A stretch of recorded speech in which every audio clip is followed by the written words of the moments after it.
Fastball can really be sneaky up in the zone when he throws it. See him miss right there.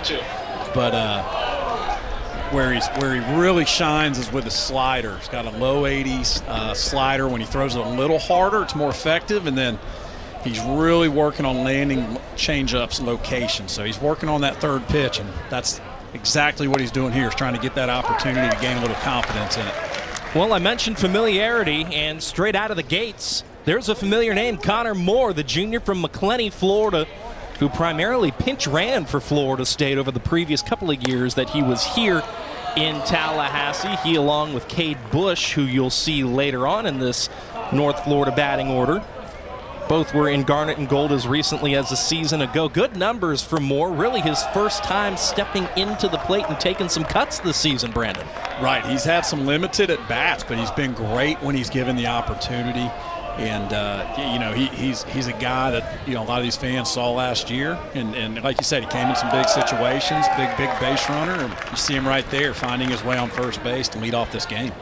So Connor Moore works the walk on 5 pitches to get things started. He'll be followed up by Trip McKinley, the leading batter in the order. Jabin Bates, Jacob Runnels, Drew Leinenbach, Fletcher Klein, Cherokee Nichols, Cade Bush, as I mentioned, toward the bottom of the order. Finn Howell will round things out, the third baseman. Runnels is especially notable, 350 in A-Sun play. Yeah, there's no time off during stretch by Smith, couldn't get to it. Throw to first will not get him. McKinley safe.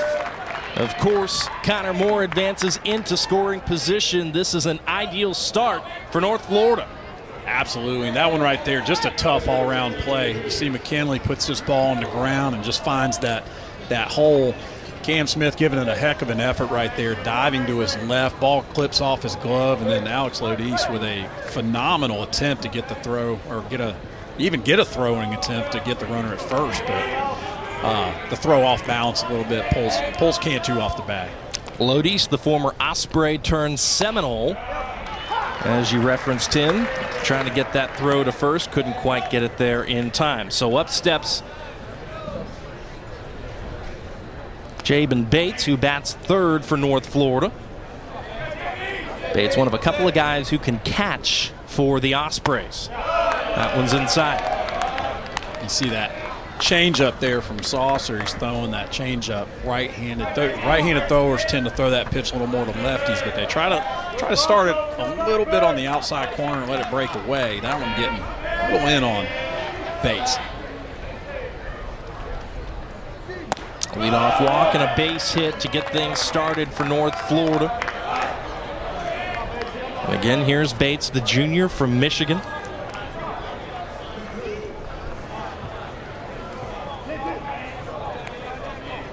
JUCO transfer. Came in from Lansing Community College. Fouls that one back to even the count to apiece. Yeah, Bates just one of those solid guys. Been effective all year long. Kind of a tough out. Finds his way on base. And he's up in a big situation here in the first inning. Good numbers for the catcher. And the count will run full. Saucer looking for out number 1. Yeah, he's got to find that rhythm and really work the zone. He's got to get this ball back in the zone. And there's a strikeout for Saucer. Big pitch by the freshman. Yeah, this is a big situation. Runners on base, first and second, nobody out, full count, and throws a BB right on the outside corner, and Bates just not able to catch up with it. That's a great pitch by the freshman. That's what you want to see. That's a confidence-building pitch right there. Big test here as Runnels steps into the plate with traffic on the base paths. A significant power bat who has really been getting into the swing of things, no pun intended, here of late. Runnels has really been hot for this team with the in conference play. He's a senior from Winter Haven, Florida.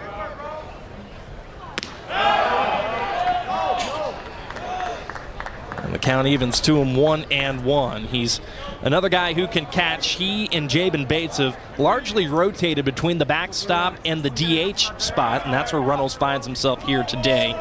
8 home runs, 26 driven in, OPS north of 1,000.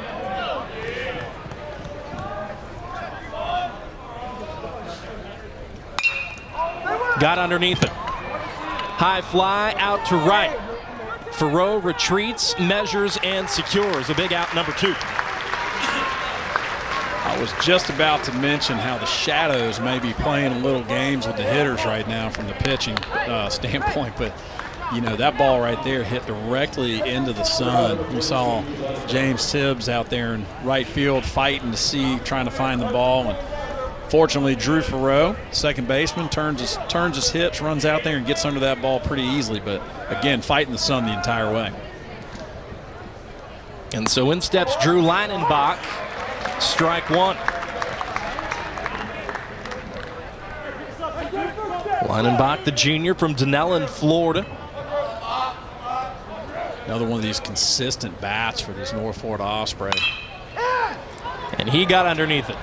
Diamez Ross comes in a few steps, and North Florida. 3 innings out of Brett. He's a guy that can throw low 90s fastball, a little rise to that fastball. He's got a slider. He's really working on developing the changeup. Sounds vaguely familiar to the same scouting report from Mr. Saucer. A couple of freshmen with similar scouting reports, and a sophomore steps in to lead things off for Florida State. Fastball strike on the corner for Dennis, and that one up to Diamez Ross, who once again finds himself in the leadoff spot for the Noles. James Tibbs III, 61 RBI. One of the best you'll find in the ACC as well as the entire country. Of course, Cam Smith batting second, Dingus batting cleanup, Williams, Cantu, Lodi, West, and Faroux rounding things out for Link Jarrett and Florida State.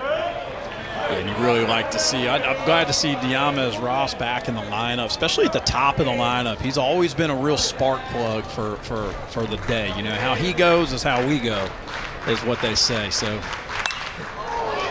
when he's on, you tend to see the team get on. He drives this ball pretty well. But the park will hold it, and so too out in center will Leinenbach. 1 up, 1 down for Brett Dennis. Yeah, great sequence of pitches right there by Dennis. Gets Diamez Ross, who again, real spark plug. Tends to see a lot of pitches, chases one a little up in the zone, and drives it pretty well to center, but not quite far enough. And in steps Cam Smith. First pitch strike by the freshman to Cam. Smith batting north of 400. Got off to a hot start and has sustained it throughout the course of the season. And really, you can say that about Florida State's lineup as a whole. The Seminoles as a team, top 5 in the country in batting average. Smith, the headliner in that department out of Lake Worth, Florida. Yeah, he's been just exceptional this year with his approach at the plate. You see that 11-18 OPS. He's a guy that can drive the ball out of any part of the ballpark, has what we used to call Mammo squad power, has the ability to hit the ball over the light fixtures when he wants to. But what's made him so special this year is his ability to hit the ball to all parts of the field. And you see it right there, his eye's been outstanding. 19 walks to 33 strikeouts. And that's strike 2 to run the count full.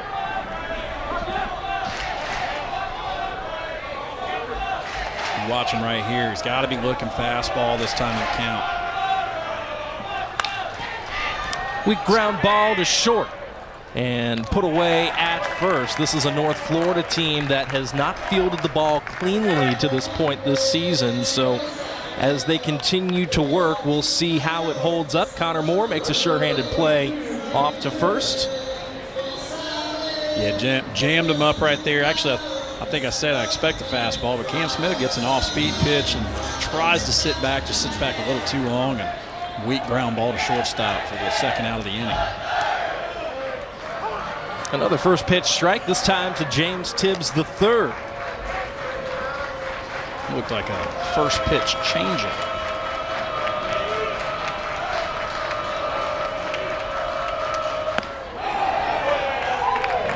No balls, 2 strikes.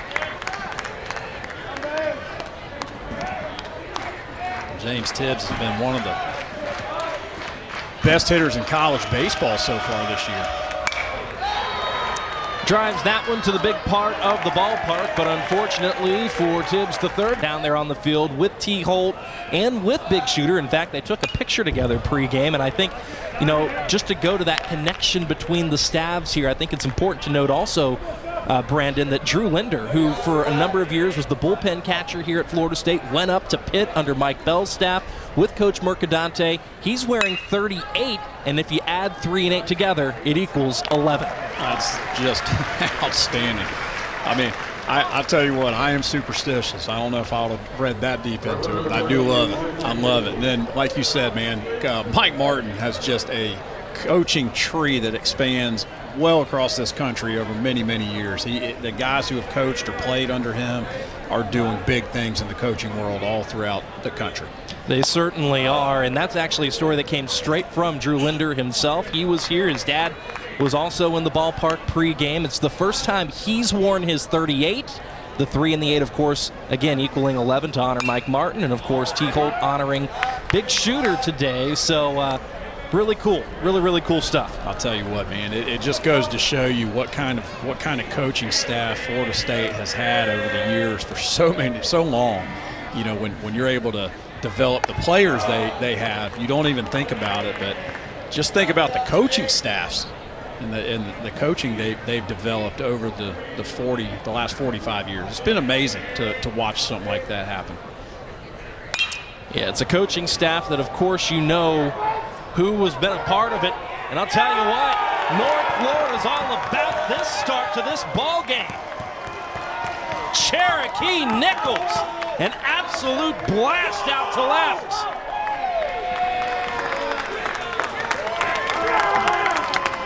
That was a big swing by Cherokee Nichols. What a big league name, man. Look at the excitement coming out of that dugout. Saucer throws a fastball in, and Cherokee Nichols just pulls the hands in, gets the barrel to it, and launches this ball to left field. Great piece of hitting right there. So North Florida strikes first. Cade Bush steps in. There's Nichols getting a worthy high five in that Osprey dugout. Almost looks nervous. Tell you what, you hit a home run at this field, you might as well smile about it, man. Ain't that the truth? Cade Bush can also attest to it. He's had a few ABs over his career, a guy who's earned the occasional start in his time at Florida State, but has gone to North Florida where he's played a lot of first base. As the junior from Palm Beach Gardens, .256 the batting average. Fouls that one back to make it 2-2. Absolutely. Has struggled a little bit with the bat so far this year, but you know, after watching him play here for a year or two, he's a guy you can really rely on hitting, man. He's got several RBIs. The power numbers aren't quite there right now, but he's a guy that's going to be a tried and true guy in your lineup for you. Was able to hold up there. It's ball 3. The count runs full to Bush. Hits that one sharply on the ground to Cantu. He fields it off the hop and steps on the bag.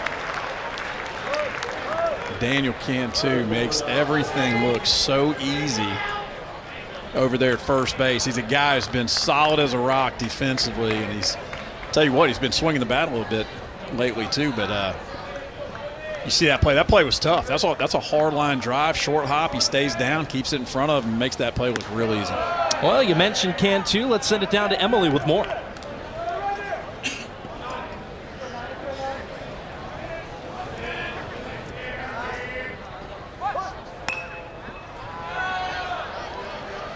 On the ground, back to Saucer. He puts away. Got the scoring started.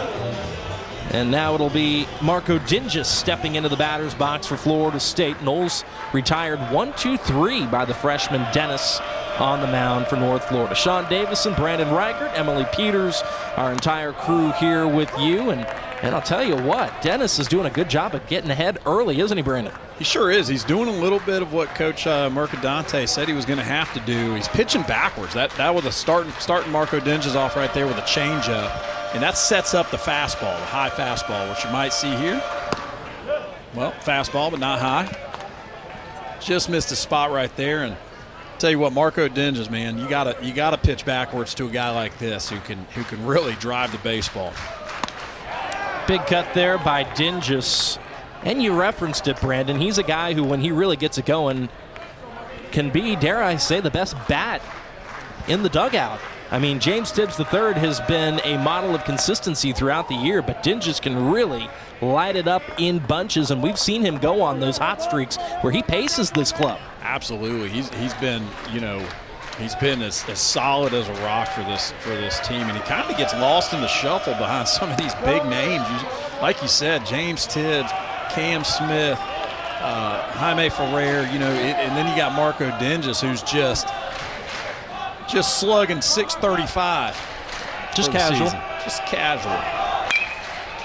Ground ball here to Connor Moore. Second put away for Moore and his fellow former Florida State Osprey, Cade Bush. That's the second time the former Florida State combo has made that play. You got it. And only 4 outs. That's pretty good. And that'll make Joe Mercadante happy. His first season at the helm at North Florida. Joined the Ospreys after being an assistant coach at Pitt, but prior to joining Mike Bell's staff in Pennsylvania, 17 years of coaching across the state of Florida, Stetson, UCF, Miami, also at the JUCO level in the state of Florida, played at the University of Florida, so came back home here to the Sunshine State this year. Absolutely, and he's been around so long that he was coaching at Miami when I was at Florida State. I do remember having some conversations with him when I was playing first, and he was the first base coach. And familiar with him, his brother and I played some junior college ball together, so he's been a familiar face in the state of Florida, that's for certain.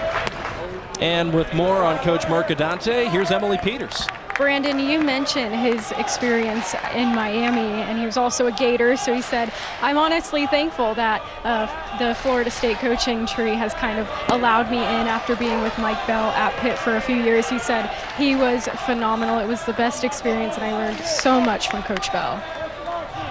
Emily, thank you very much, and I think that's a tremendous point. An honorary Seminole, if you will, after spending time on the staff and in the dugout with two of Florida State's most heated rivals, Brandon. Absolutely, and I'll tell you what, Coach Mercadante, you learn something at every stop, and you saw how many stops he's made at all these different places, and he's had a ton of success. But I'll tell you what, Coach Mike Bell, man, just a first-class guy and a first-class head coach over there at Pitt, and a former Seminole coach and player, and he is you gotta tip your cap to how good of a head coach he is, because his entire coaching staff from last year is now coaching on this field right now. Yeah, Pitt's a tough place to win at, and Coach Bell and company have done so at a pretty darn good clip, more so than really any coach prior to him in Pitt program history. And you must have been reading my mind on that. One of the things if you're a head coach, you're doing something right when all of your assistants get this. The theme of the day here in Tallahassee as these two teams meet for the first time this season. Strike on the corner to Daniel Cantu. Been smooth sailing for Dennis. You got to tip the cap to Max Williams, who has been seeing the ball great, working the one-out walk and making things interesting here for the freshman, with Cantu, the veteran, also working ahead in the count. Well, I was going to say, you between Max Williams and Daniel Cantu, you got two of the hotter hitters in this Seminole lineup at the moment, coming off, despite losing 3 games, coming off pretty big weeks, and Max Williams taking a very close ball 4 with that full count to get to first base. Just quite simply is nowhere to hide. Cantu waves at strike 2. Williams ahead of the tag, steals second. I'll tell you what, the ball, just an absolute dime thrown by the catcher right there. Great throw. Ball beats Max Williams, running on a fastball all the way, but it's just offline, and Max Williams with an excellent slide to the outside part of the bag. Our officiating crew wants to take a look at the monitor to make sure, in fact, that Max Williams stole second. Matthew Schaefer calling the balls and strikes. Craig Barron stationed at first. Art Thigpen, the second base umpire, as well as Albert Martinez, who is stationed at third today. And so Florida State and North Florida send the umps to the monitor in the second inning of the ball game, Brandon. Well, you know, midweek games like this mean a lot to some of the smaller schools that come in here, especially, I mean, you saw it last week with Mercer coming in. It's you know, anytime you have a lead and you're making the other team scuffle a little bit, it's tough. Yeah, I gotta be honest. I think the slide to the outside part of the bag was in there. That's, I mean, the throw on the shortstop side of the base and the slide to the outside really, that's just an excellent slide by Max Williams. It really is. And I mean, great job by Connor Moore to get the.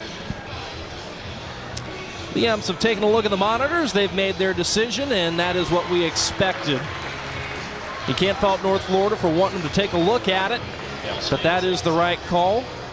And Williams is safe at second.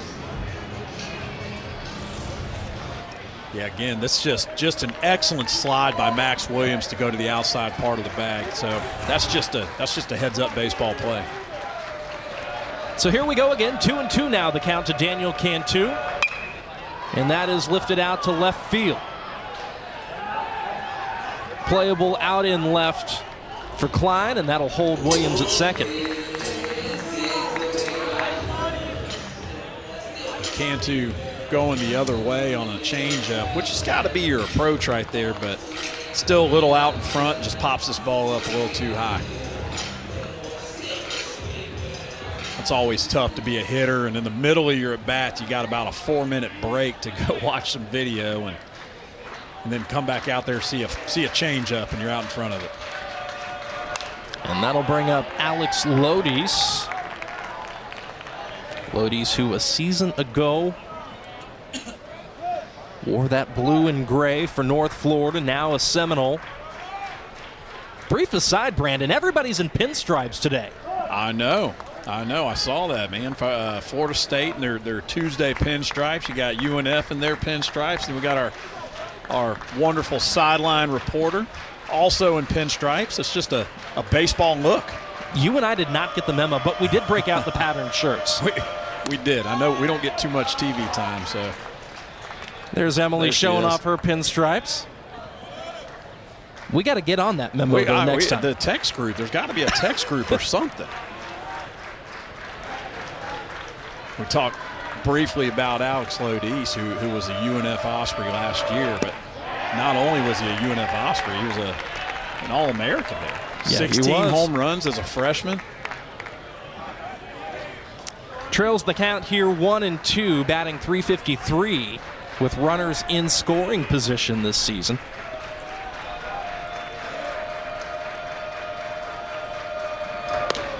That one's upstairs. Florida State with their first opportunity of the ball game. Max Williams, the first runner the Noles have gotten aboard, and frankly the only runner that FSU has gotten aboard in these first couple of innings.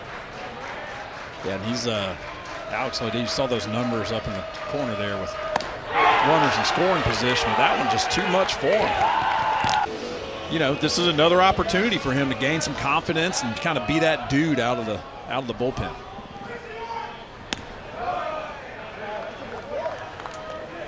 First pitch ball to Connor Moore. Moore walked to get this game started. Abraham, you saw him lead off with that curveball, goes right back to it. First strike.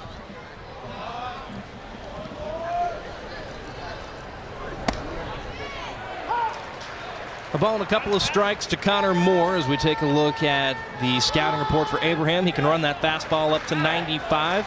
Solid three-pitch guy, good changeup, curveball. Number 14 right-handed pitcher in the state of Florida coming out of high school, and he gets his effort started with a strikeout. just steady dose of curveballs to Connor Moore. This is four pitches, 4 curveballs, and you know what they say in the ACC, at least back in my day in the ACC, it was the all curveball conference. Tell you what, Abraham already looking the part. 31.95, the spin rate there. That's a big league spin rate. You got it. Outside to Trip McKinley. A single for McKinley, his first time to the plate. Transferred in from Stetson, did McKinley.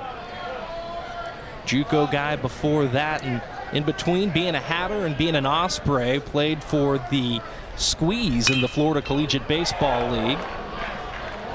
Batted north of 300 in the summer. Got on campus, and he's been hitting ever since.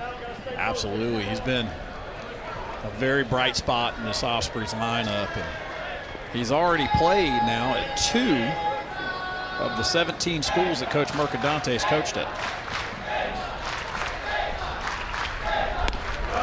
I think Coach Mercadante would love to keep him at North Florida, though. Absolutely. He doesn't want to see him circle the bag, so to speak, here in the Sunshine State. No. Trip McKinley's been great. 36 RBI, 7 doubles, 2 triples, and 3 homers so far this season. And how about this start for Abraham here in the third? Strikeout to Moore and McKinley. John Abraham with the high heat. We call that the old Cajun fastball because it was Bayou. That thing right there was just hard heat up in the zone after a steady dose of off-speed pitches. I was wondering when the first pun would come into the equation, and you did not fail to bring it in here early. Third inning. Proud of you. Well, I'll try to wait this game a little bit. Yeah. Here's Javen Bates. That's Brandon Reichert, the pun master. I'm Sean Davis, and Emily Peters rocking the pinstripes down on the sidelines for us. 1-1 to the catcher. And John Abraham doing just what his coaching staff needs him to do, man. These guys got to go a little deeper into games. We're getting into the thick of the season, and you know they need these arms to last a little longer and to go a little deeper and be more efficient and eat up more innings. And you know, nothing like a midweek game to try to build that from your pitching staff. Bates tried to hold up, could not. Drop third strike, and West cleans it up in plenty of time. Strikeout out of the pen. And the order will turn over to Diamez Ross, who's back in center field this afternoon. Dennis, the freshman, into work here in the third, outside to the catcher, West. Yeah, Dennis has been super efficient so far. Been a ground ball, fly ball guy. Got one strikeout, but just doing what Coach Mercadante asked from him. He thought he'd get 2 to 3 innings, maybe one time through the lineup, and sure enough, here we are. 8-9-1 coming up for the Noles. Ball and a strike to Jackson West, the guy who can really grind out ABs. Yeah, he's an exciting player to watch. You know, you don't see that often from your catcher, but he is he's been really, really good. And with more on Jackson West, here's Emily. Sean, we got a couple of teammates turned enemies out here tonight. The current batter, of course, Jackson West, and the current Osprey, Tyler Gertison. I spoke with Tyler beforehand because they both attended Childs High School right here in Tallahassee, and he said although Jackson is younger, he tends to be the captain. He likes to be in charge. So they haven't spoken yet, but I'm sure we'll see a reunion after the game tonight. Thank you very much, Emily. A number of Tallahassee natives here. Of course, Link Jarrett, the head coach of the Seminoles himself, knows a thing or two about that. The guy who's standing in the on-deck circle behind Jackson West, Drew Farrow himself here from Tallahassee. And Brandon, I know you know a thing or two about repping the 850 here at Hauser. Oh, yeah. No, I've been in Tallahassee my whole life. And I'll tell you what, man, there's nothing more special than being able to don the garnet and gold when you're from Tallahassee. You see Jackson right there, and he's been excited and you know, talking to him throughout the year. He's been great for this Seminole lineup this entire season. You just talk about grinding through at bats, and you see him just fouling balls off steady till he gets what he either gets one that the pitcher makes a mistake on, or he draws this walk. Ninth pitch of this AB. West making the freshman work.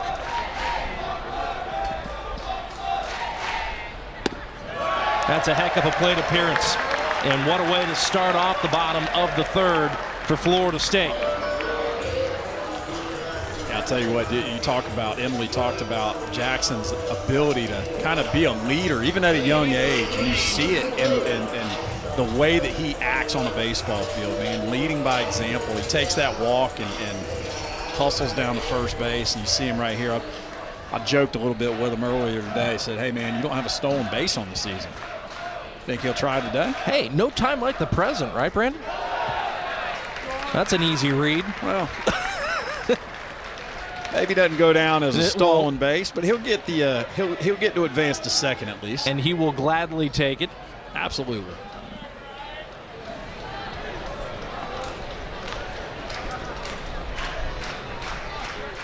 You see Drew Farreau up there, man, just a big presence in the box. The Seminoles' only switch hitter on the team this year, and man, he's been solid as a rock too, leading the team in doubles.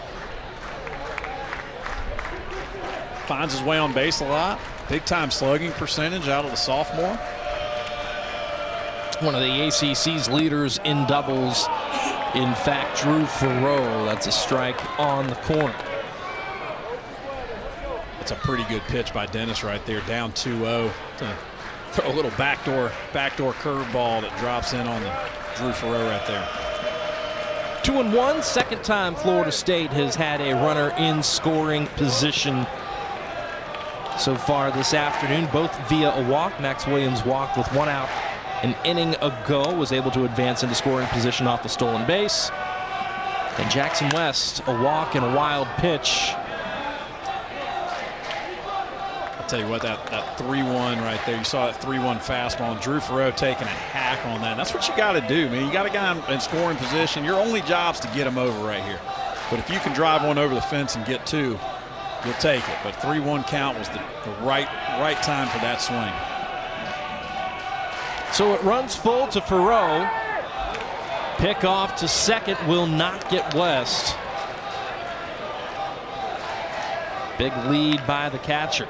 That's a pretty good move there by Dennis. The old inside move, but he tricked Jackson West into thinking he was going home. Good throw, might have had him. One peeling foul into the bleachers. Farreau, like Lodis, a freshman All-American a season ago. 15 home runs at UCF. He bats .321 on the season against righties, does Farreau. And he'll make his way to first. Another walk issued by Dennis. That'll turn the order over. And I think you mentioned it, Brandon. 2 to 3 innings was what we were expecting to see out of Dennis. Right. The pitch count starting to climb. It'll be interesting to see how far he continues to go here, with Florida State putting some things together here off of walks, no less. I'll tell you what, coming into this inning, Dennis was rolling. He was doing excellent job through the lineup. But Jackson West, 10 pitch at bat, was it 9 or 10 pitches? Then Drew Farreau with another 6 or 7 pitches right there. So that the bottom of this Florida State lineup really making Dennis work hard. I think it ended up going down as a 10-pitch AB, or I should say plate appearance for Jackson West. Consecutive walks for the catcher and the second baseman. Ross lays down the bunt. No play for Dennis. Everybody is safe. A beauty by Diamez, and the bases are full of Seminoles. That was a great job. Kind of between a sac bunt and a base hit bunt. You know, he shows a little early, but with Diamez Ross's speed, he can afford to show a little later. Puts this ball exactly where the UNF players are not. In that position, and that ball hit that hard, that third baseman's really got to charge and get an out right there. You want to, you'll sacrifice the base runners moving up to get an out, but now you got Cam Smith up with the bases loaded and nobody out. So yeah, nowhere to put Cam Smith. No, that's just a mistake by the third baseman on that read. Strike one, though, to the sophomore. The Animals of Section B getting ever louder, sensing maybe a little blood in the water. Dennis, the freshman, will try to find his way out of this against some of the toughest bats against which to do so. 1-1. You know Cam Smith is itching to. That's a tough one right there. That's a real tough one. Framed up for strike 2, much to the chagrin of the crowd here at Hauser. Yeah, I'll tell you what, 1-1, that's just a good pitcher's pitch. Hits the exact spot, down and away. Cam Smith taking that pitch. I don't know if he could have done much with it anyway, but now he's in the hole. And down he goes. What a huge pitch sequence for the freshman.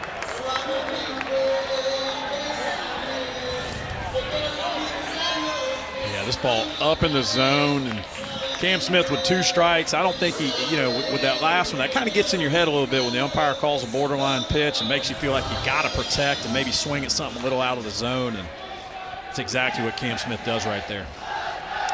Well, what can we say about James Tibbs III that we haven't said, or that basically anybody hasn't said? You combine the average with the power numbers, with the run production, with the ability to see the ball well and walk twice as many times as he's struck out, and he's having a tremendous season. Yeah, what's been so special about him is you talk about all the small, tiny, micro numbers in baseball, but his chase rate, he just doesn't chase outside the zone, which makes him just insanely good.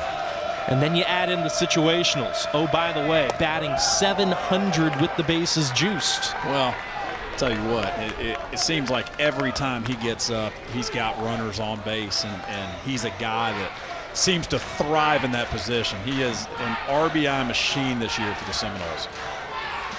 West, Faroux, and Ross stationed at third, second, and first. West is safe at third. Wasn't even particularly close. You see Brett Dennis just picking on Jackson West a little bit, trying to pick him off again. Got to find your way out of situations like this when you're still up 1-0, but down and in. And that's what makes James Tibbs so good. He's yes, yes, yes, yes, and then he's able to hold up on that really good down curveball. 3-1. It's all a hitting mentality with him, and he's just been special all year.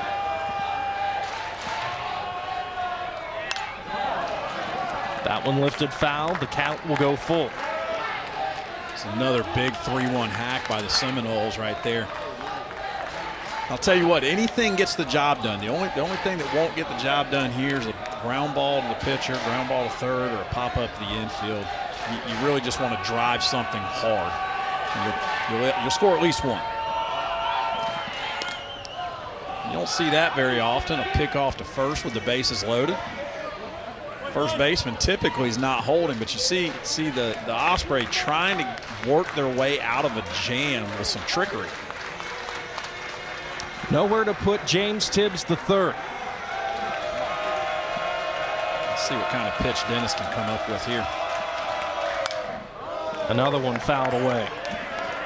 Great job by James Tibbs right there to fight off a borderline pitch. I think, you sit on deck and you watch that the called strike on Cam Smith before. You got to protect the zone, especially with 2 strikes. You take it out of the umpire's hands and you do it yourself. That one's grooved but foul. Ball scorched down the line, but foul. And James Tibbs having another battle at bat, really putting the screws to Dennis, making him pitch a little bit this inning.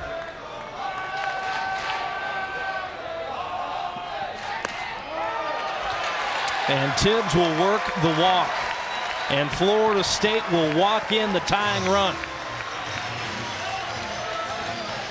And again, man, I can't say it enough. That's the kind of at-bat that makes James Tibbs so special. Big league at-bat right there.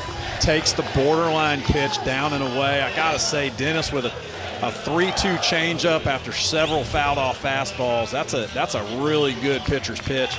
But, man, James Tibbs, just an exceptional eye at the plate. and works the walk and gets himself another RBI. 30 walks to 14 strikeouts. A high fly by Dinges out to left, out to the wall, and gone!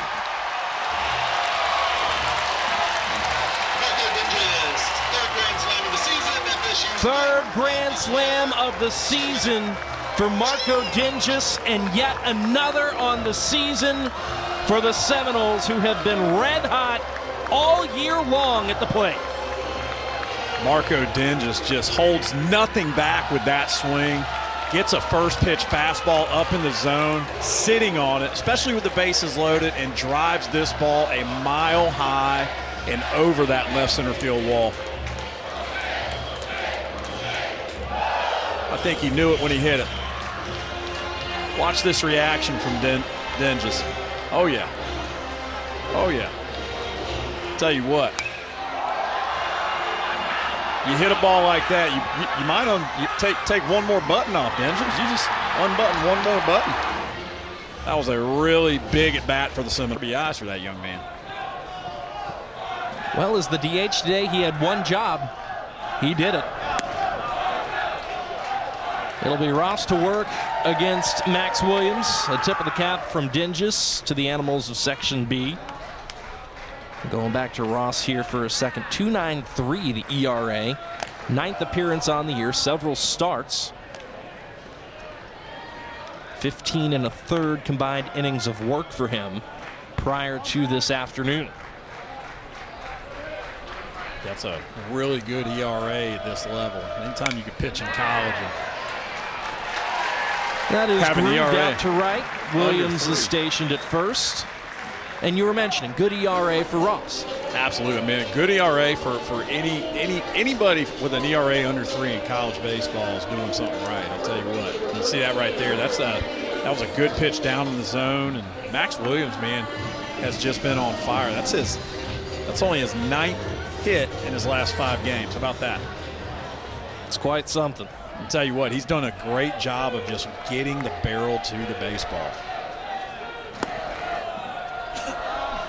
Speaking of hot, yeah, Daniel Cantu's up, and he's been on fire.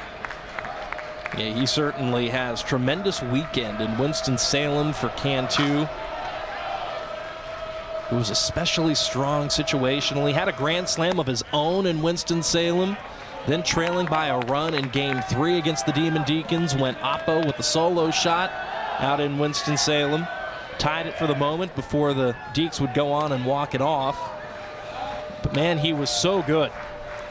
Yeah, he's been real good, riding currently a 6-game hitting streak where he's got 3 doubles, 3 homers, and 6 RBIs. His power seems to be up, his on-base percentage is up, and not to mention his defense has been real solid over there at first base for the Seminoles.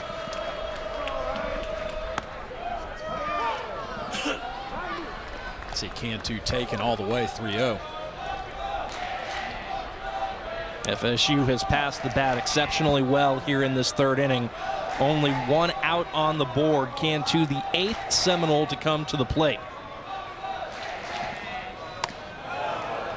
Full count. It's a great changeup right there by Ross. 3-1 to Cantu, who is typically a dead pull guy. It's a perfect spot for that pitch as well. I wonder if he'll go right back to it.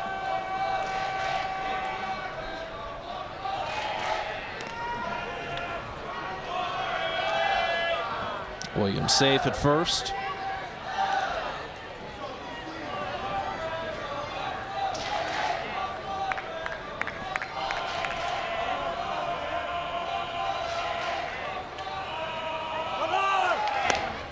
Off goes Williams, and it won't matter. Bates was up and out of the stance early. That's ball 4. It's a good job of layoff there by Cantu. Max Williams taking off on the pitch, but no throw from the catcher as Cantu walks. FSU now officially batting around the order with Alex Lodies stepping into the batter's box. 2nd time in as many innings now for Lodies. And again, you see the North Florida Ospreys trying to pick off attempt to second base. I know they know Max Williams can run a little bit, but I also think part of that's just trying to break the stride and get yourself out of this situation. Popped up the bunt. It rolls foul. You see that? That was just a slow sweeping curveball there from Ross, and Lodice trying to show bunt on the bunt for a base hit right there, trying to draw that third baseman in and get Max Williams to third, but that ball kind of just hangs up and almost gives Lodice too much time to think and fouls it off.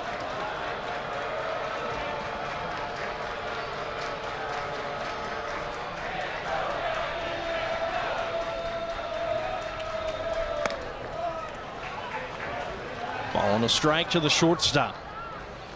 It was a good job by Lodice. That's the pitch that got him swinging his last at bat. So good to see him making that adjustment.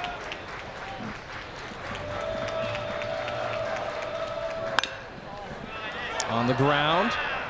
Nice play at third.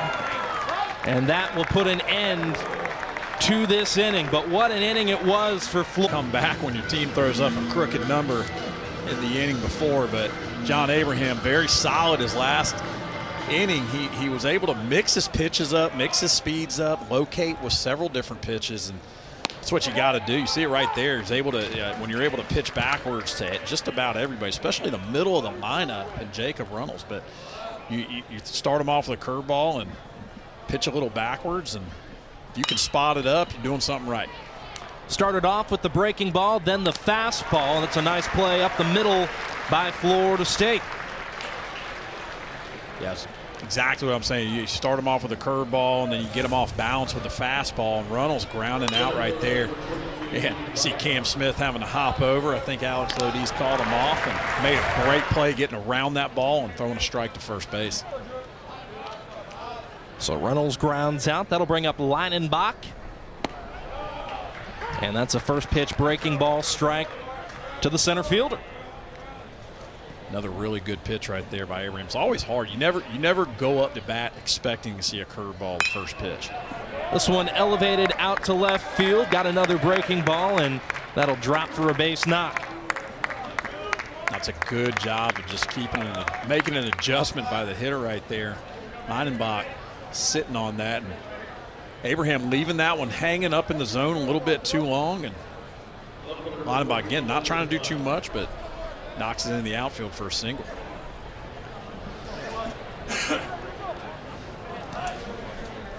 So here's Fletcher Klein. Klein, the starting left fielder for North Florida, grounded out a couple of innings ago to start off the Ospreys' offensive efforts in the top of the second. Batting average at 171, 5 driven in for Fletcher.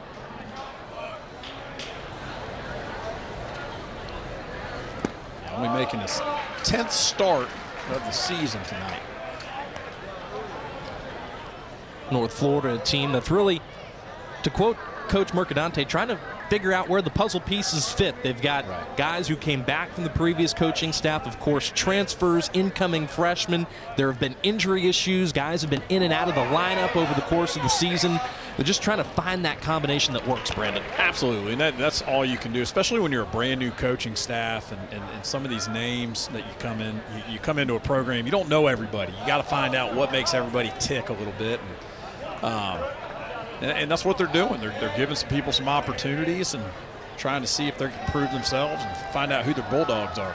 Klein began his college career at Daytona State at the JUCO level. Played last year for North Florida. Didn't play a lot, though. Had a season shortened due to injury. Played in 8, started in 7.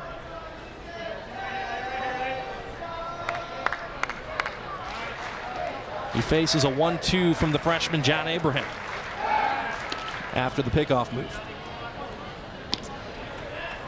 This is one of those chess matches that a pitcher plays. You know, I think he knows that the base runner can steal, but he's also doing that to try to keep Klein off balance up there at the plate.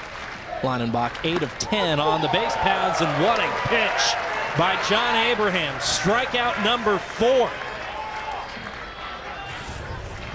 It's a really good curveball on the back door to Klein, and just freezes him up.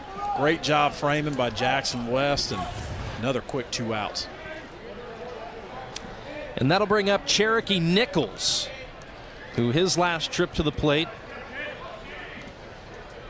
ended in an absolute blast out to left field, carried over North Florida's bullpen, in fact.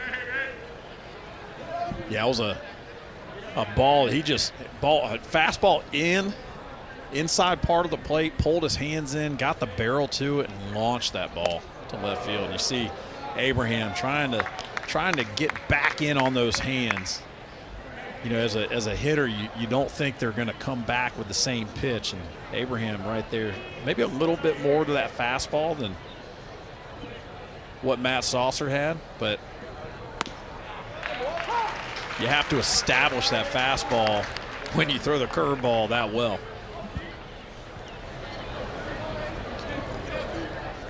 Nichols 1-1 here against Abraham. Last year was UNF's everyday right fielder. Has played primarily there this year as well for the Ospreys. He's actually also caught this year for North Florida. One of a few guys who's gone into the backstop. Yeah, trying to find those pieces that click, right? He's another JUCO guy. He actually started his career down at Northwest Florida State College for a couple of years. Hit north of 300 his second year there, 88 hits on the season. So he's a guy that can generate a lot of production at the plate. Yeah, you're starting to see a lot of junior college guys working their way into some of these Florida D1 lineups, and that's because these coaches know that at the junior college level, you're getting a ton of at-bats, you're getting a ton of experience, and the guys that do well at that level tend to come in and do well at the D1 level. To that point, the guy who put a ball off the scoreboard for Florida State came from just down Pensacola Street at TCC. Absolutely. So you're going to see, like I said, you're going to see him in every lineup, and that's just a testament to what the junior college coaches in this area can do with their talent and developing talent. Full count. Leinenbach was off and running with the pitch. Play is to first, and that'll put an end to the inning. Absolutely. Just really developed a program and turned it into a powerhouse, man. And that's something you see a lot of. Out of Florida State's coaching. You know, at every team in every sport at every level, it's pretty impressive what the ADs have done in hiring and able to keep coaches at this level. You see a lot of flipping and from school to school from coaches. You don't really see that at FSU. Yeah, in a day and age where college athletics has become more transactional and people are in and out and there's a revolving door at a lot of places, here at Florida State, yeah, of course you've had coaches retire and you've replaced them, but it's been inside and you've seen a lot of the family just sort of feeding in to different roles here, and it's been tremendous. West has been tremendous this season. That's off the fence. That ball played well off the fence. But Jackson West able to sit back on that changeup and drive a ball off the right center field fence. You saw the right fielder play that ball very well off of it, and just makes the throw a little off. But Jackson West hustled double right there, and just great swing by Jackson West with 2 strikes. Gets out in front a little bit, but shows you how strong he is. Able to keep the hands back, get the barrel to the ball, and throw that ball. Throw the head of the bat at that ball and get it out there. I'll tell you what, man, that right field fence was a nemesis of mine. Really? I mean, I feel like I hit that fence about 14 times. Never could pop one over. Came close, but I'll tell you what. Saw Jackson right there just missing a home run, but that tall fence at Dick Howser Stadium's that'll get you. I assure you, you're not the only one as Farrow grounds out up the middle. That'll move West to third. A short porch to right that FSU has countered with that screen, of course, vertically, making it play longer than it is distance-wise. And as you mentioned, it's claimed many a victim. absolutely. I'll tell you what, with a guy with my speed, that was a joke. That's more lack thereof. It's got to hit it's got to careen off that fence to the right or left for me to get a double back in the day. Diamez Ross lifts this to left center field. Should be deep enough to plate another run. It will, and FSU leads by 5.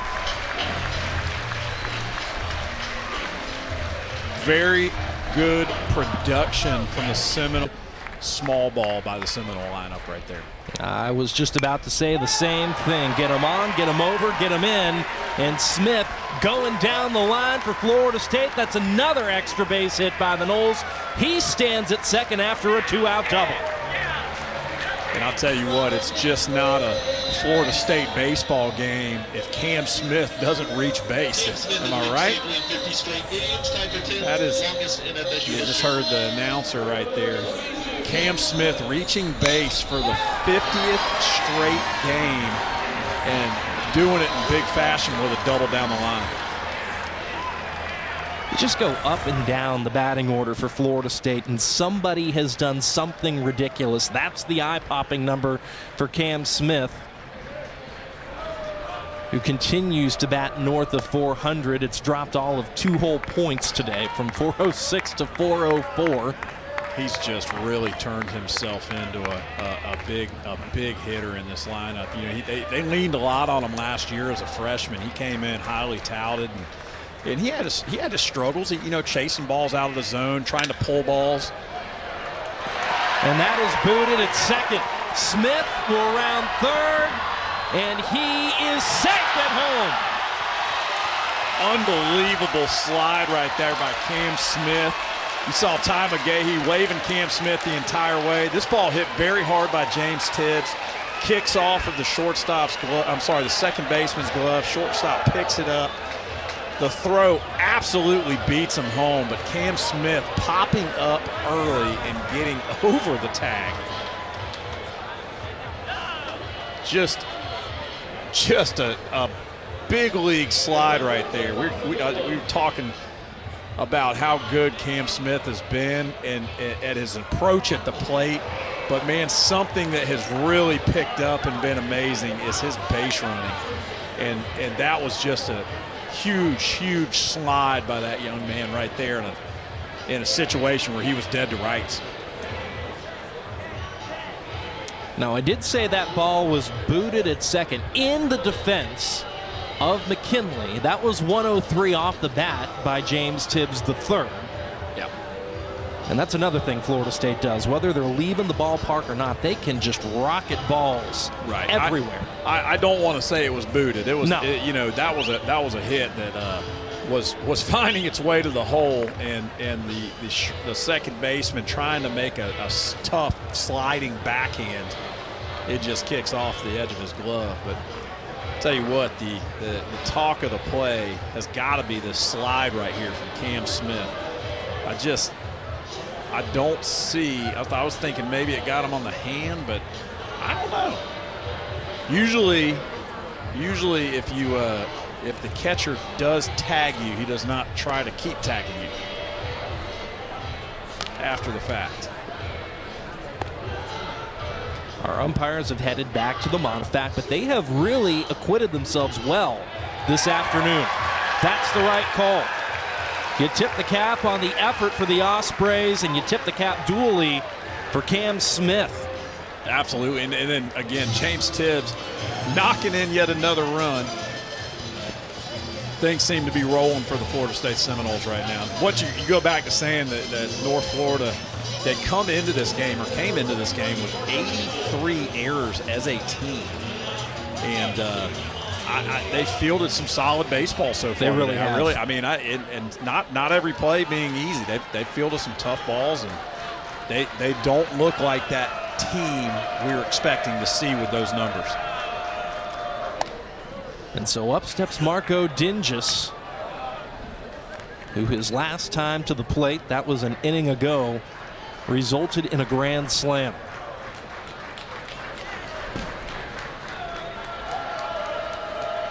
Well, 1-0 to the DH.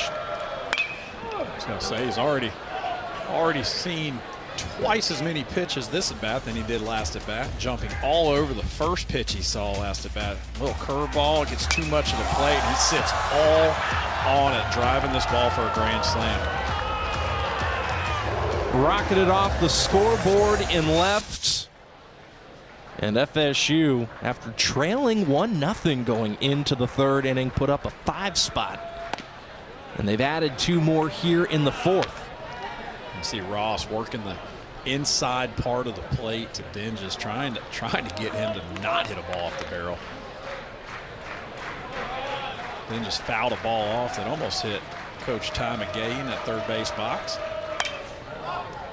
This one flared into foul territory. It'll catch the netting. That one falling just in front of our sideline reporter down there in the pinstripes. M-Dog. Great to have Emily back in Hauser. Great to have our sideline reporters back here late this season. They add so much to our shows. They do a great job. And Emily has been involved in the action early with a number of great reports here in the first several innings. That 2-2 well off the plate to Dinges, who going back to this past weekend, 5 for 13 against Wake Forest. A real critical stretch for Florida State. You go on the road to Wake. This weekend they go on the road to Duke. Then a red-hot NC State comes to town. Absolutely. And that is rocketed right back up the box and into center field. Tibbs will touch home, and Florida State continues to pour it on the Ospreys here in the fourth. It's a great at bat by Marco Dinges. So, first pitch, launches a ball his last at bat, tries, he takes some big swings that at bat, but once he gets 2 strikes on him, what's been so special about Marco Dinges this year, obviously his ability to hit for power, but man, he battles through at bats. He does not strike out very often, and man, he does not try to do too much right here. Shoots this ball up the middle and gets another run for the Seminoles. Tibbs coming into the dugout. Nobody to give him a high five in that particular moment, but I'm sure there will be plenty more to come this afternoon and the rest of the season. Florida State get out of this inning. Fastball inside to Max Williams, who has come to the plate for the 3rd time in as many innings. Dinges, Williams, if we get there to Cantu, all of these guys coming to the plate 3 times, again, in as many innings. And Max Williams just been red hot lately. Had a big week last week, 4 hits in the midweek last week against Mercer, 8 hits in his last 4 games. He really seems to be finding a home in this lineup. For a guy that didn't start the season out as one of the starting 9, he has really made a home here in this lineup for the Seminoles. Transfer in from Alabama. Ton of pop in his bat as well. Powerful lefty coming in from Tuscaloosa. Originally hails from Central Florida. See right there, last 8 games, batting .417. That one's outside. It's 3-1. Williams has walked and singled today. You go back to that Miami weekend, and he had multiple hits in every one of those games against the Canes. So this has been some time coming for Max Williams, who continues his fine form at the plate, and he'll walk again. Yeah, he is just so athletic, and you watch him, he can play any outfield position for the Seminoles, has been playing a lot of center field lately, playing left tonight, but man, he is just as athletic as they come, and man, when you hit like he hits, they'll find a position for you, I'll tell you what.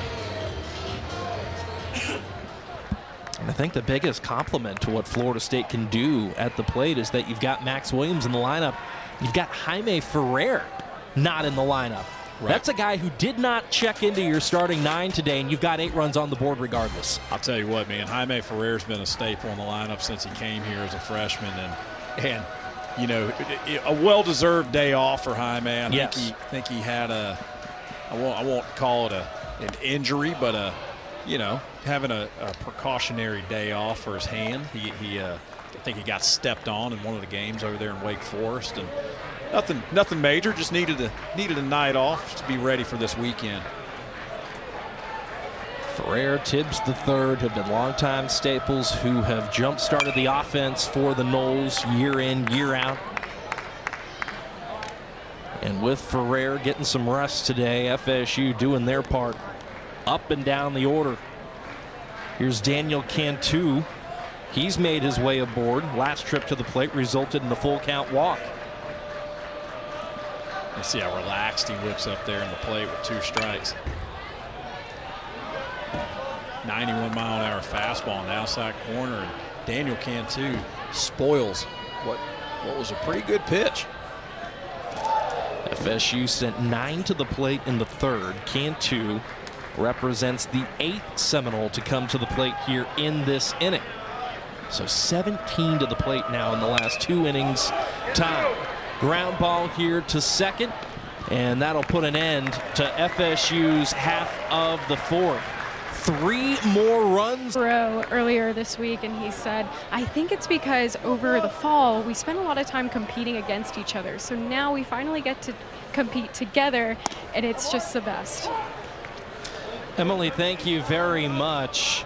You know, that's a familiar refrain that you hear from the really good teams. You know, you get to a point in the fall where you really like what you got and you're ready to play somebody else and beat up somebody in a different colored jersey, and Florida State's certainly done that so far this year, Brandon. Well, think about how talented this team is on both sides of the ball. You know, offense, defense, pitching. They're just so talented. So if you spend your fall scrimmaging each other, you're scrimmaging the best players. You know, you're seeing the best pitchers. Pitchers are facing the best hitters, and Drew Farrow's absolutely right, man. The team chemistry is definitely a little different this year, and you're seeing that success come out. I mean, you see it in the record, you see it on the field during the games, you see it everywhere. So it's a great tidbit from Emily Peters. And a nice play by Cam Smith. He's so agile over there on the hot corner, Brandon. Makes it look easy. Absolutely. He has been so good this year at third base, which is such a difficult position at this level. You got to be able to do it all because these bats are hot. These metal bats are hot. Look how smooth he makes this play. Takes his time, makes a perfect throw to Daniel Cantu, and he's just been lights out all year. 2 things here as Connor Moore comes back to the plate. I think you really got to tip the cap to this Florida State coaching staff as well as to the young men in that dugout for being so willing to come together. There's 26 new faces in that dugout. You combine the freshmen with the transfers, with the incumbents. It can be hard to figure things out and get on the same page. And for Farrow to mention they kind of had that all hammered down in the fall really says something about what they've done here and what Link Jarrett, who's the midseason coach of the year, has done here. Absolutely. I'll tell you what, nobody deserves it more than Coach Link Jarrett. Just his transition year to year has been amazing in just 1 year. But, he does a great job of building that camaraderie, building that team atmosphere. And then that just goes to show you what kind of coach he is and what he's able to do at every level. Deep in the hole. Nice pick by Lodies. What a strong throw by the shortstop. Didn't even give me time for those here at Dick Howser Stadium, and I think it's only fitting after that gem of a play up the middle. The guy who sends you back to the dugout is the guy who leads things off here in the home half of the 5th. Well, it definitely builds your confidence when you make a play like that to end an inning. So you got to go out there and you want to ride that into this at bat. You see that swing right there from Alex Lodies. He's definitely trying to make quality contact. And again, against his former team too. You know, you always want to play well against a team that you used to play for. He's 0 for 2 today. Hit that one hard out to right. Lodies out to the screen. There's a hit for the shortstop. Turning for 2, sliding in, and he's out. We were talking about that a little earlier. Alex Lodies with an absolute rocket off that wall in right field, and the right fielder playing it perfectly. Takes one hop, turns, no look throw to perfect throw to shortstop, drops it, and just an outstanding job. And Lodies hustling the entire way. But man, this ball beats him there, and Connor Moore puts the tag down. And he is called out. That's a tough play, but you like to see the quality contact from Alex Lodis. Jackson West thought about laying down a bunt. 0-1 the count to the catcher. Strong throw by Nichols out and right, getting that dart into Connor Moore. And again, North Florida's defense has been strong here in Tallahassee today. Absolutely. No balls, 2 strikes to Jackson West. Jackson West, this is his first at bat that he hasn't led off an inning. He got that right. He led off each of the last 2 innings, as a matter of fact, for Florida State. Quickly down 0-2. Caught a piece of that fastball. It stays that way. Worth mentioning for those of you scoring at home that Lodis was thrown out at second, so the single still stands. It's a base hit for the shortstop, and he's thrown out trying to advance the extra 90.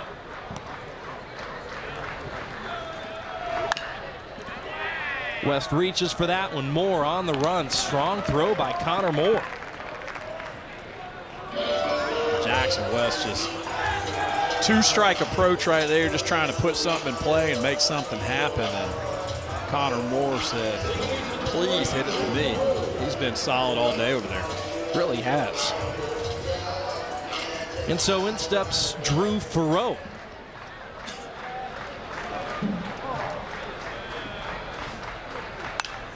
First pitch swinging.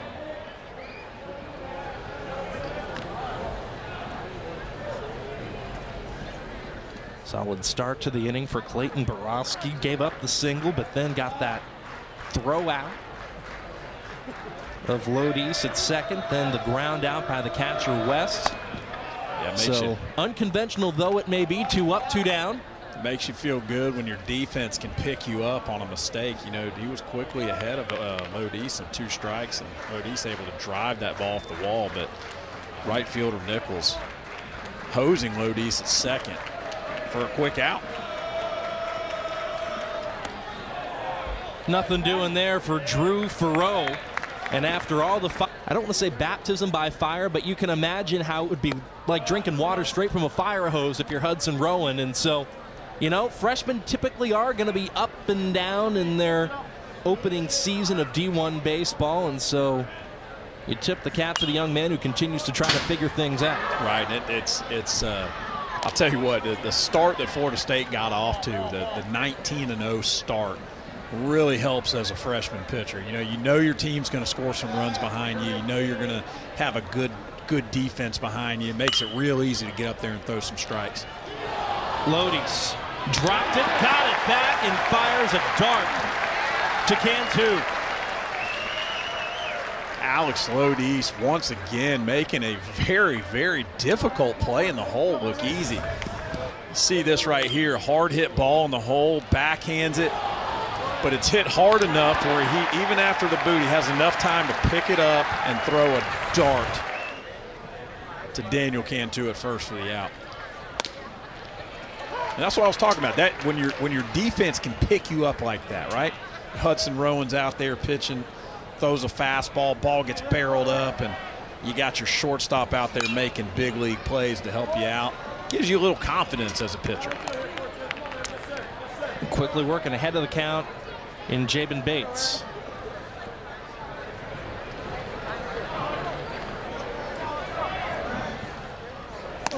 Oh, what a pitch. And a fist bump from Rowan. Oh, you gotta love that for the youngster. Whew. Yeah, Rowan, good curveball on the outside corner right there. Freezes the new catcher, Eric Foraker.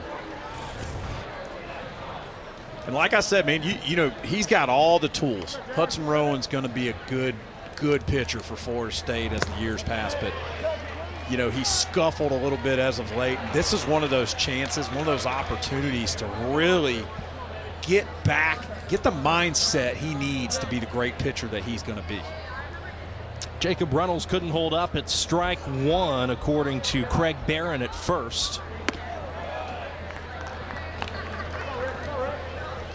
Couldn't locate the breaking ball there. It evens the count.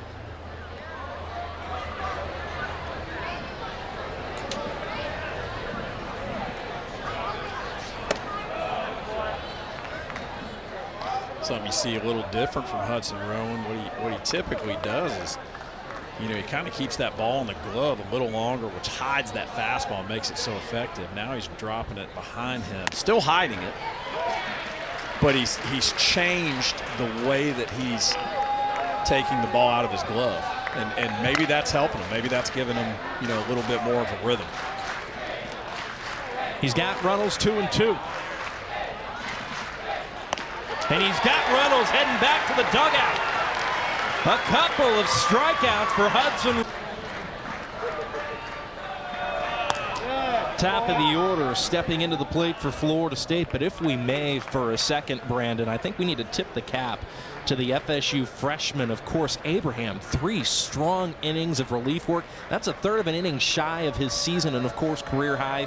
1 strikeout shy as well with his 4.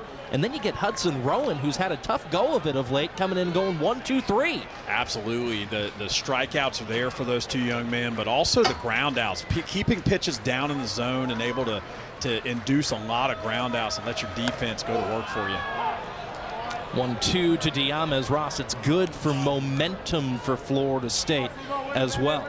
Absolutely. You got to carry. I mean, this is the kind of pitching you want to see in relief out of your bullpen, man. This is exactly what you're looking for out of your freshman and exactly what you're looking for out of your bullpen. And with more on that thought, here's Emily Peters. Sean, I had the conversation with pitching coach Micah Posey before this game and said, you know, what are you looking for? What do you want to get done after this past weekend? And he said, you know, with freshmen, it's tough. You don't really know how they're going to respond in different situations. We're still figuring that out in season. It's all about experience right now. And I mean, if you are Micah Posey right now, what else can you ask from Hudson Rowan and John Abraham? I think that's a tremendous point, Emily. And I don't think, Brandon, I'll submit this to you, I don't think you could possibly ask for more. Absolutely not. That's exactly what you're hoping those guys come in and do at any given time, but you're also hoping that they leave their outings this game with a just tremendous confidence. And that way you can carry, because these guys are going to be guys they rely on during the weekend, the bigger series and the bigger games. So love to see that.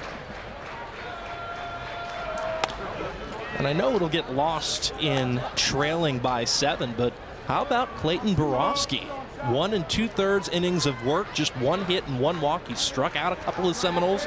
Really solid stuff out of number 17 here. Well, I'll tell you what, he's a low 90s fastball guy with a good hook. You saw it right there. He's able to locate with that curveball. And, I mean, when a guy throws low 90s, and especially as hard as this guy's, you know, he's really throwing it with some gusto. So when you're sitting low 90s, you got to sit on the fastball. It makes it tough to sit back on anything else. Fastball up above the zone to Cam Smith. That'll make the count 2-1 to FSU sophomore third baseman Borofsky, who I mentioned hails from St. Cloud. I got to give a shout out to my hometown. St. Cloud is the neighboring town to Kissimmee.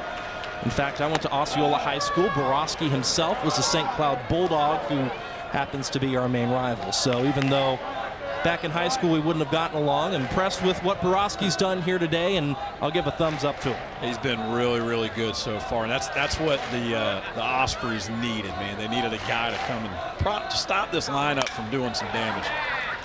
And he'll get Cam Smith to ground out to short. Oh boy, Cade Bush was just able to keep a toe on the bag. Not the best throw by Connor Moore, but it's good enough to retire Smith. Yeah, that ball right there hit very hard at Connor Moore. Nothing really to it, straight at him, but Cade Bush pulls him a little bit up the line. But Cade Bush, professional stretch over there at first base, keeps his foot on the bag.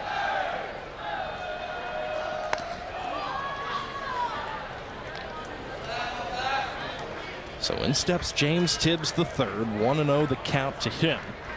Has driven in a run his last 2 trips to the plate, walked in a run in the 3rd, and then singled in the 4th. Yeah. With Tibbs, it's just been outstanding, man. Every time that he gets an opportunity to drive a run in, he surely does it. And if you saw the number on the screen, we talked about how situationally he's so good too. How about 421 with 2 outs on the board? Well, he's a guy that you can just trust in any situation up there, batting around 400, 16 homers, 1 shy of a season total already from last year. And 63 RBIs, got to be tops in the country. And he's going to add to it here. A no-doubter for James Tibbs III, home run number 17 in 2024. Even when nobody's on base, this guy's driving in runs. Look at this. James Tibbs enjoying his 17th trot around the bags here at Dickens. I think you said it best, Brandon. One of the best players in the country. And worth the curtain call, although these folks, they don't want to see his time here come to an end anytime soon. No, but man, he has really turned himself into a pure hitter who's, I'll tell you what, he's got to be rising on some of these draft lists for some of these major league teams as he keeps doing what he's doing. Yeah, I was reading on social media, one of our cohorts, Aria Masudi, was actually in Winston-Salem and spoke with some scouts who were just sort of telling him, you know, the whispers in and around that area of the conversation are maybe fringe first rounder now for James Tibbs III. I'll tell you what, he has a big league approach. He's got big league power. He checks all the lists offensively for you if you're a big league team. And I'm going to tell you what has been so spectacular about him is that he's turned himself into a phenomenal defender as well. So he's got a great arm. He's got great instincts in the outfield, and fringe first rounder seems right where he needs to be to me.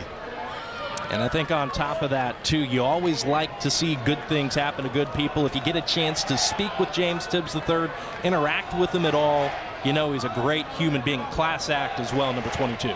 I'll tell you what, man, Florida State's dugout is full of guys like that. And James Tibbs is a true leader. It's hard not to talk about a guy who can do the things James Tibbs does on a baseball field, man.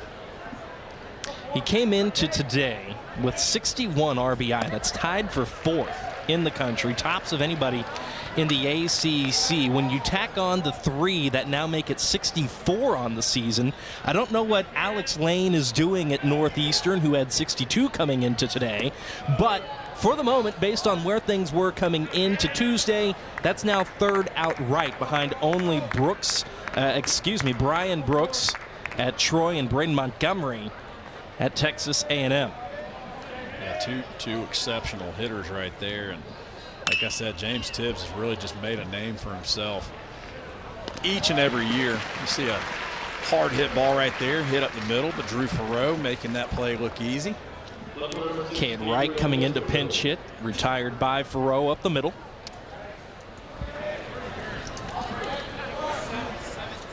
Daniel Cantu, the veteran first baseman who transferred in from USF, still making things look easy. That's one thing, you know, Florida State was missing last year. They tried a lot of different puzzle pieces over there at first base. And Daniel Cantu's come in and transferred in, and he's just been solid as a rock at that position for the Seminoles. Yeah, a big boost to the lineup and a big boost to their defensive efforts for sure. And with more on Daniel Cantu, here's Emily Peters. You guys just nearly took the words out of my mouth, Sean and Brandon. Cantu has been instrumental in the infield this season, and I spoke with Coach Jarrett about him, and he said, I think first base is the most underrated position in the sport, especially at the college level. So many things happen over there that he allows just to blend in. Like you guys said, he makes it look easy. He said he's got a good sense around the bag, the low throw, the high throw. His athleticism could make him a good third baseman. It's just really settled the entire team, but specifically the infield this season. 100%, Emily. And, you know, just to piggyback off of that, Brandon, I still go back to what Link Jarrett told me just quite simply. He said he has been a true find for us this year. Absolutely. And you know, Coach Link Jarrett, man, he's always big on experience, man. He likes guys to get in the lineup that have a ton of at-bats under their belt. And one of those guys is with 4 years of experience is Daniel Cantu. And he's been solid every year. Opportunities to get better, and you see him going to have a conversation with Hudson Rowan right here, where this has kind of been his struggle. He walks guys, and it makes, you see right there, he struggles, in my opinion, it's just me, struggles pitching from the stretch with runners on. So see the first pitch right there, pulls it a little too hard.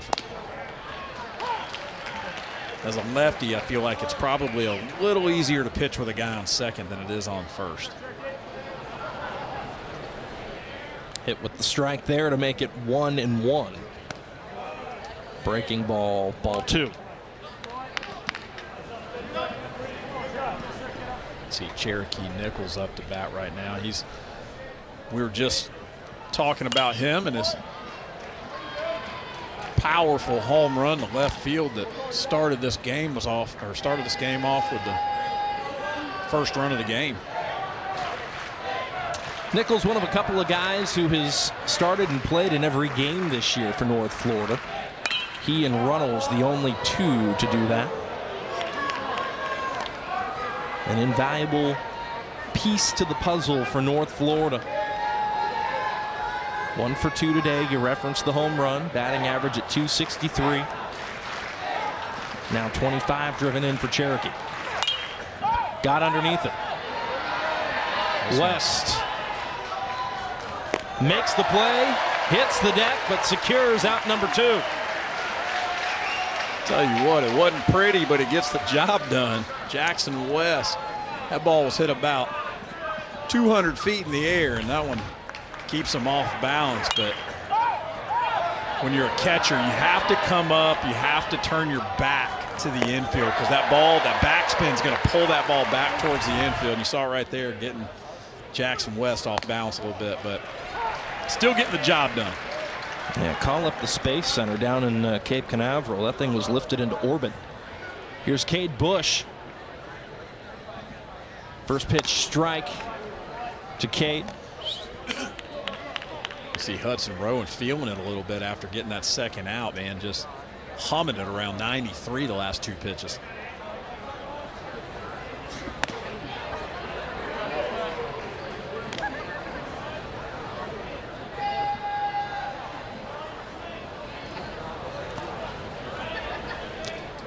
Ball and a couple of strikes to Bush.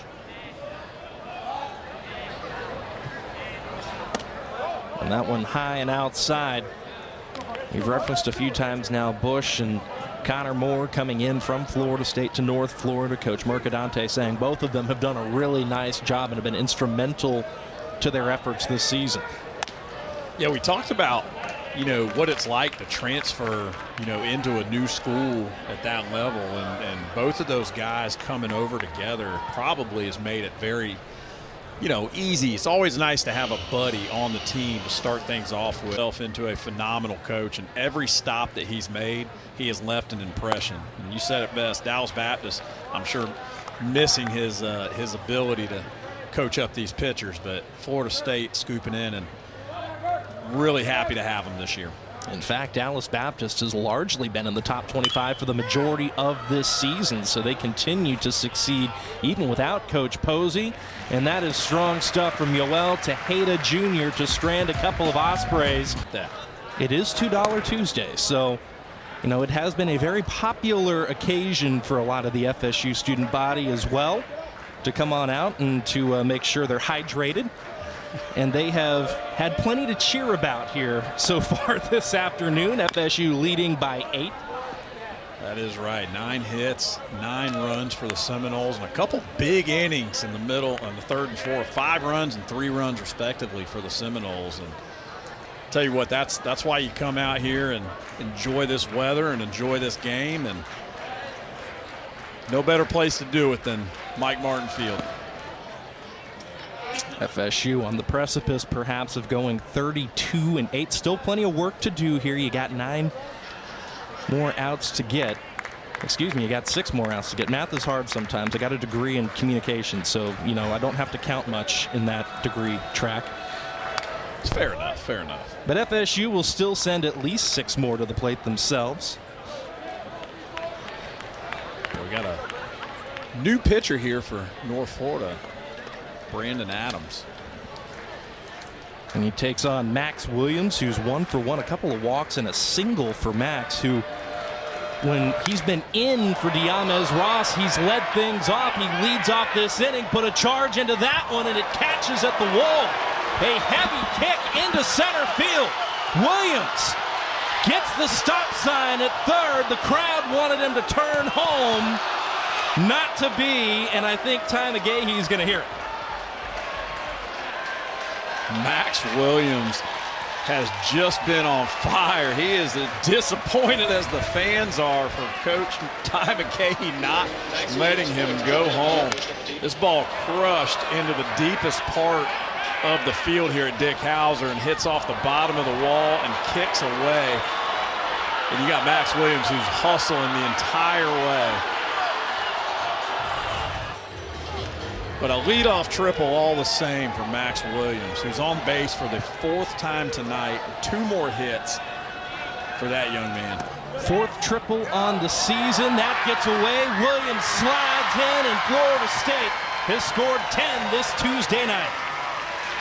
So it just took 1 more pitch to get Max Williams home right there. You see him talking to his buddies in the dugout. Man, I should have been home 1 pitch ago. Great hustle play by Max Williams. I'll tell you what, it says a thing or two about the state of the program when the folks in the house are upset with a leadoff triple. Yeah, and a day like today, man, where you got 10 runs on 10 hits and you're putting the screws to a UNF team who's again came in not playing very well defensively, but man, they have been lights out today, and their pitching has given them a couple of opportunities outside of a couple innings. So, you know, this is what the fans come to see. I'll tell you that. So a triple, a run scored off a wild pitch, and a 3-0 count to Daniel Cantu. An eventful start to things for Brandon Adams, the sophomore from Orange Park. This a ground out unassisted over at first. New first baseman, Gabriel Esquivel.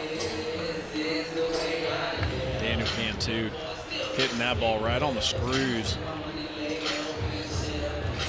but right at the first baseman. It makes another tough play over there, but makes it look easy. But Cantu, man, he hadn't missed many barrels in the last week or two, has he?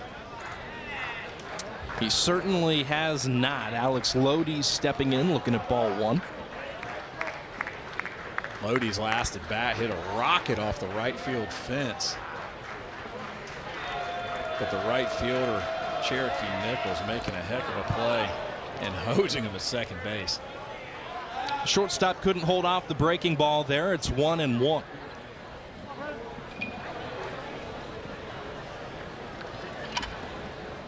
So 1 for 3 now for Alex Lodi's. 280 the batting average, 27 driven in.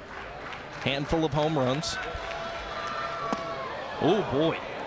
That right there, that's been his downfall, man. He's a guy, he's a free swinger. He definitely has the pop, and when he gets the barrel, that ball, he drives it. But man, he is no stranger to swinging at balls outside of the zone.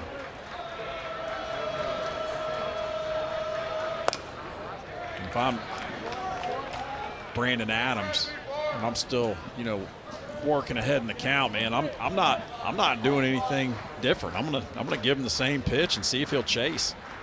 100%. Can't disagree with that logic. Tied him up on a fastball there, 2-2. Lodi's doing a good job. That ball inside, spoils that pitch. But again, man, if I'm Brandon Adams, I set him up with that inside fastball, just throw this outside curveball that's nowhere close. And that's exactly what he does. But Alex Lodi's laying off with 2 strikes.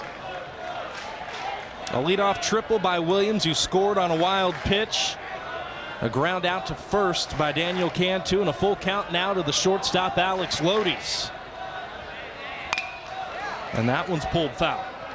Another breaking ball. Yeah, 3-2 breaking balls, man.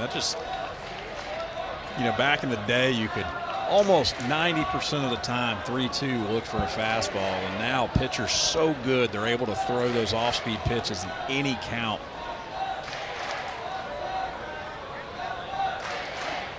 And frozen.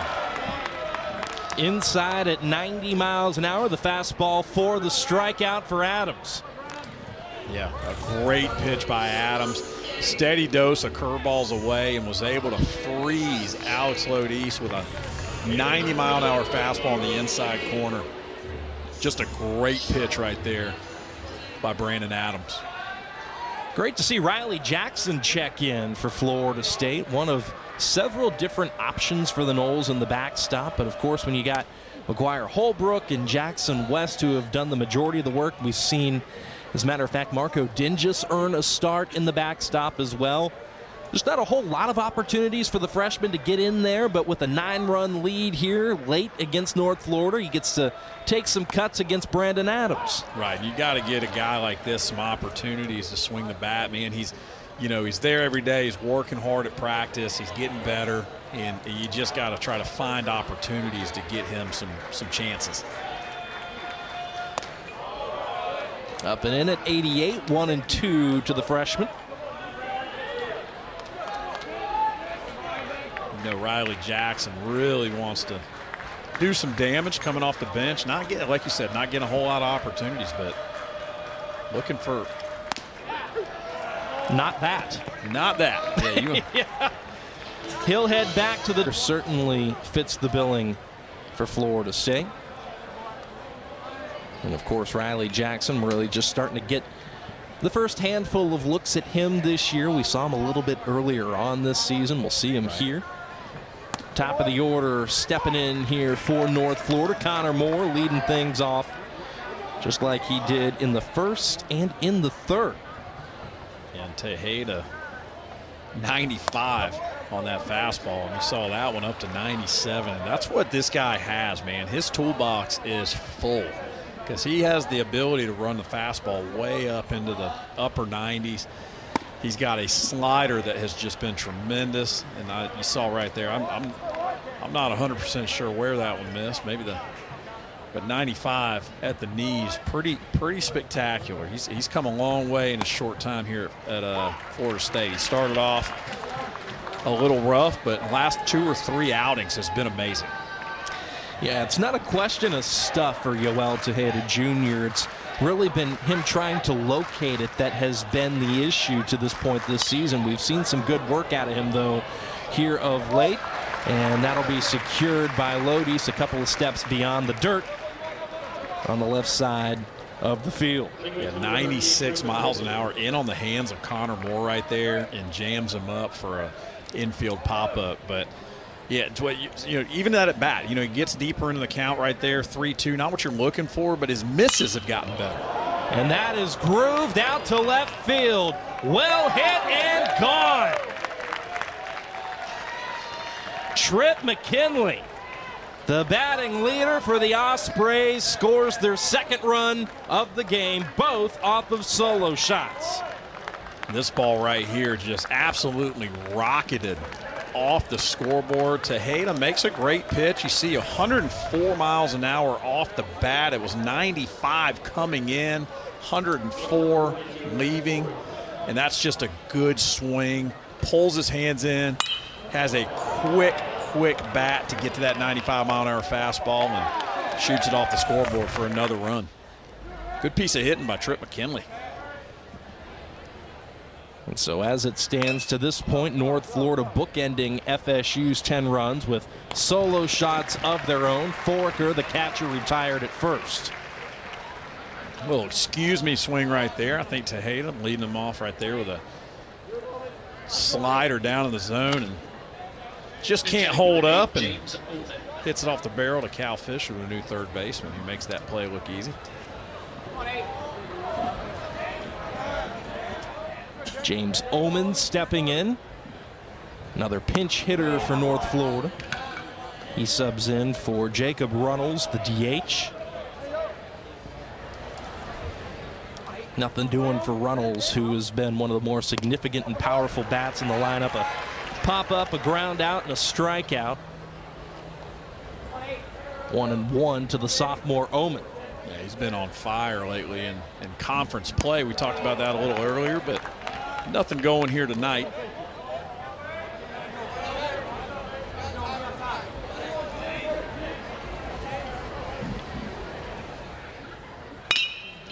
On the ground to Fisher. And the freshman makes the play to first to retire James Omen. And so North Florida trims in to FSU's lead with a solo shot by one of their best batters, Trip McKinley.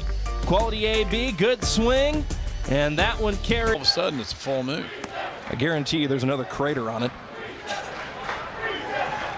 Drew Farreau, meanwhile, swinging through strike one. And much to the amusement of the animals of Section B, Caden Humphrey, number 37, steps onto the bump. One of the many intricate cheers from Section B. They just love that number 37. They love to chant 3-7 through the entire outing, really. Poor guy, didn't know what he's getting into. So Caden Humphreys is one of those pitchers for UNF who's done some big things, and coaching staff has nothing but great things to say about him. He's a 88 to 92 on the fastball. You saw it right there. That was a what do you call split changeup that he throws. Gets Drew Farreau out in front, and Drew Farreau shoots at the shortstop. And Connor Moore's had a busy night defensively over there. Makes another good play. Yeah, he's been really good for North Florida. I was saying about Humphreys, he has a low 90s fastball, what they call a split changeup, with just as the grip you hold your changeup in, and then he's got a little bit of a slider that he keeps down in the zone. So a steady, slew of pitches that can keep a batter off balance. Low 90s fastball. He transferred in from Stetson, and he's got Diamez Ross 0-2. You see it right there, got him off balance, jumping at that changeup. Able to keep that ball down in the zone. It's a very, very good pitch.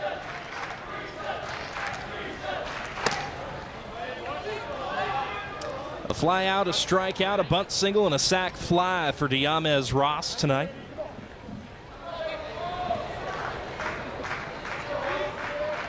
Like you said, Diamez Ross just able to, one of those guys that grinds, man, finds his way on base. This one not going to do it, though. Jams him up, and this one right to the third baseman for an easy second out. So a couple of outs for Caden Humphrey, one retiring Drew Farreau via the ground out up the middle, put away by the shortstop Connor Moore, and Diamez Ross popped that one directly to the third baseman Clements. Matthew Clements, the new third baseman for North Florida, checking in. Both of these teams going a little bit deeper into the bench, getting some guys in to pinch hit, play some defense. Cal Fisher for Florida State, the new third baseman that we saw check in the most recent half inning. Funny how you become the defensive replacement, and two of the three outs find you. Always it seems. And you're up in the first inning. You get up there, and man, they throw you right in the fire. But Cal Fisher's no stranger to some playing time. He's done some very big things and done well for this Florida State lineup so in his short amount of time. Got on top of that one and pulled it foul. 1-2 to the freshman Cam Smith, who of course he's replacing in the lineup and defensively at third. A couple of ground outs, a strikeout, and a double for Smith, so he extends his on-base streak to 50 games, does Cam.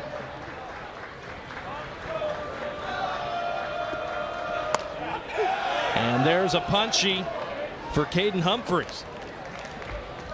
And he's got, again, all the ability in the world and all the stuff that makes him a special pitcher, but you want to try to get him some opportunities. Like you said, just build that confidence and get him ready to pitch in some bigger games down the road.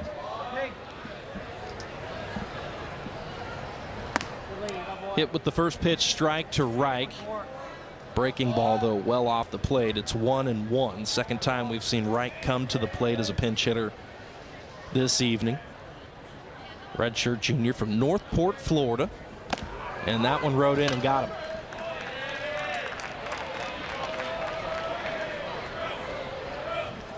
Yeah, this one just getting away from Dennison. Looks like he threw the curveball, little hook, just gets away and hits Cade Reich. It's like grazed the jersey a little bit.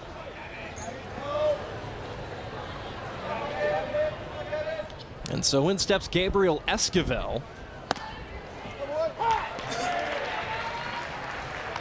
Esquivel, who took over at first this past inning for Cade Bush, steps into the plate now for the first time this evening.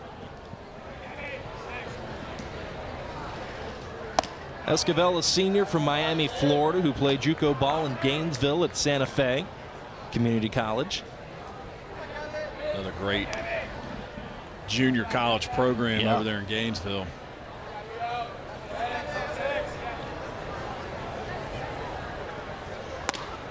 Oh, hit with the breaking ball there. Great pitch by Dennison.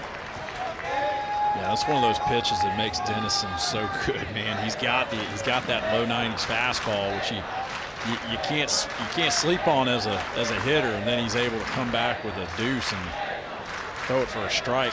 You see it right there. It comes right back to it. This one away from the hitter, gets him to chase, and great pitch right there by Dennison.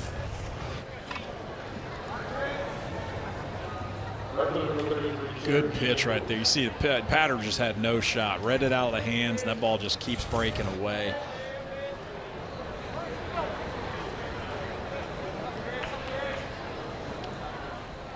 Eighth strikeout recorded by FSU's pitching staff here this evening. Strike one to Cherokee Nichols.